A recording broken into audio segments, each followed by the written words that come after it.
Assalamualaikum warahmatullahi wabarakatuh. Saya Yopi Fajar Prabowo, owner Garasi Review.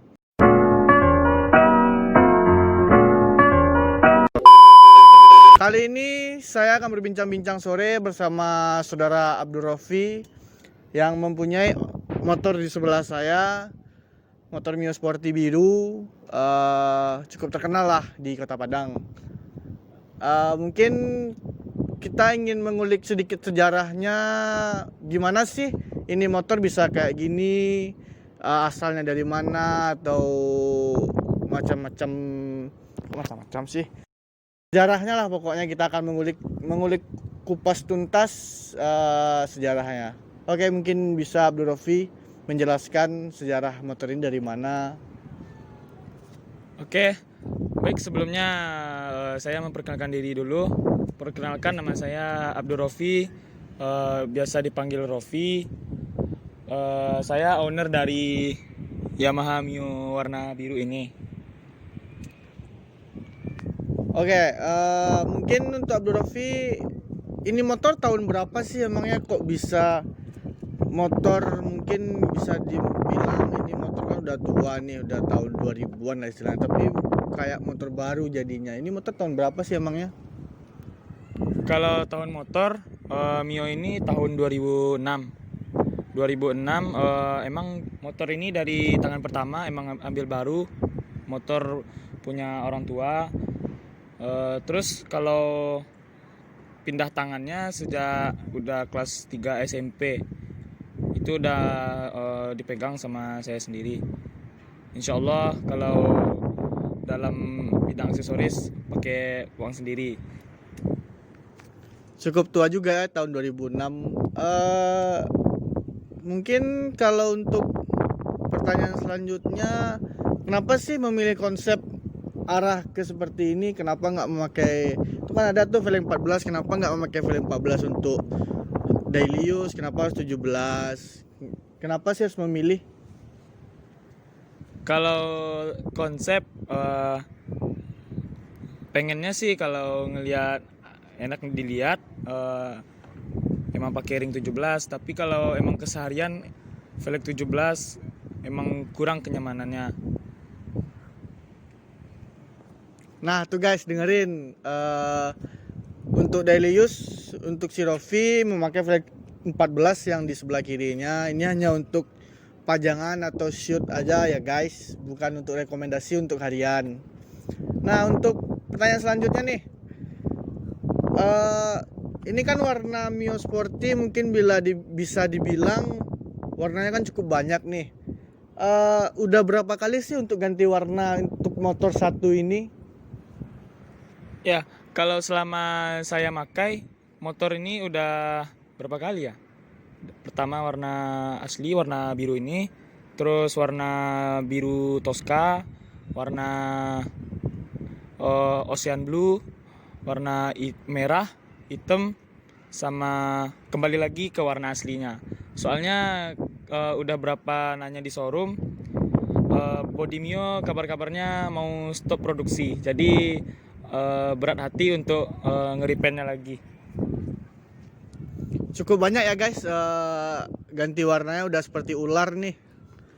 Oh ya, sedikit nih, maaf nih kalau untuk soundnya sedikit ada udara yang masuk, soalnya ini kan video pertama nih, kita terlalu open, jadi nggak apa-apa lah ya, sedikit-sedikit kita nanti diusahakan kita akan menikah sedikit. Ya nih, kita sedikit haus guys, ayo kita minum dikit. Minum guys.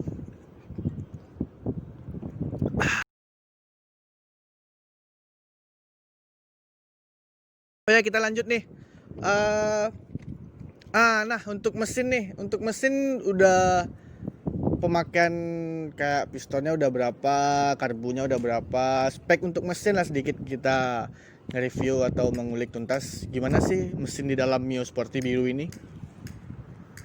Kalau di bagian mesin, saya masih standar, pistonnya masih 50. Bagian karburator udah diganti sama karburator PE24 yang KW, karena nggak sanggup beli yang asli, yang originalnya. Terus di bagian SVT udah diganti per ganda 1.500, per VT-nya 1.500, dan bagian puli udah dibubut jadi kemiringan 13,5.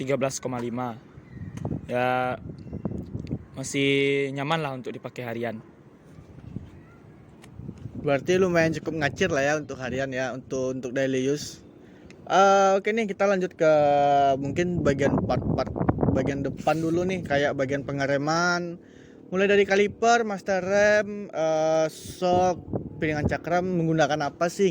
Kita ingin tahu nih. Kalau di bagian kaki-kaki depan, mulai dari bagian atas ya.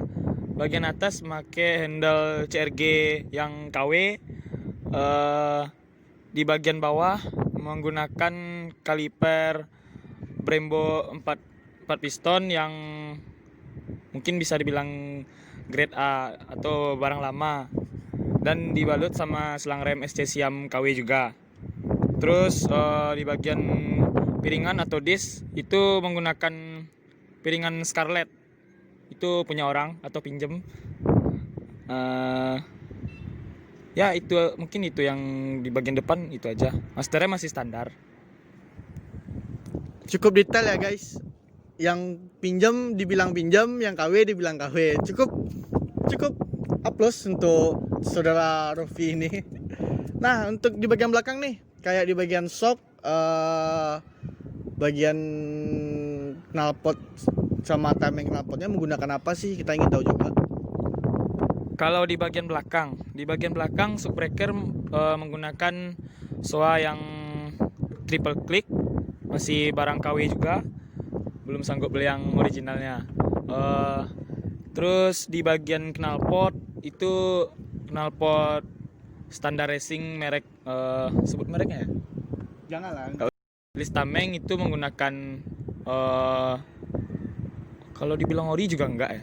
Itu yang mungkin bisa dibilang kopi 5VV yang warna biru. Itu juga pinjam punya teman. Emang masih edisi pinjam barang-barangnya. Berarti ada beberapa part emang pinjaman lah ya. Oke, salut. Nah, untuk selanjutnya nih, ini kan motor udah berapa kali ganti konsep. Kemungkinan nggak sih untuk ada ganti konsep lagi atau ganti warna lagi untuk InMod? Untuk sementara biar kayak gini aja dulu, karena lagi pandemi kayak gini kan, keuangan jadi merosot. Ya dibiar aja lah kayak gini dulu. Oke, siap. Nah, untuk pertanyaan selanjutnya nih, apakah ada rencana untuk jual nih motor? Kan selera orang tuh kan ada banyak-banyak nih, ada pengen motor ini. Nah, ada rencana nggak sih pengen jual motor ini terus upgrade ke yang lebih tinggi lagi? Kalau untuk niat ngejual motor, emang dulu pernah, cuman masih berat hati. Sekarang sih kayaknya belum ada niat untuk ngejual motor. Insya Allah kalau ada uang, dicari lagi bahannya satu lagi.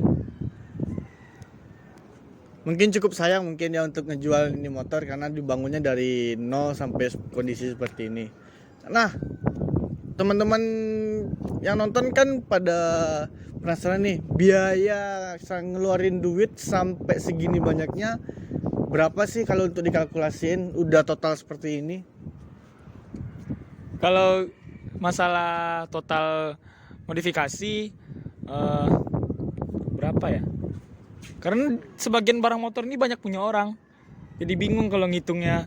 Kalau bisa dibilang hasil sendiri, mungkin bisa habis 5 ribuan lah. Tapi itu emang udah susah payah, emang dari sejak kelas 3 SMP.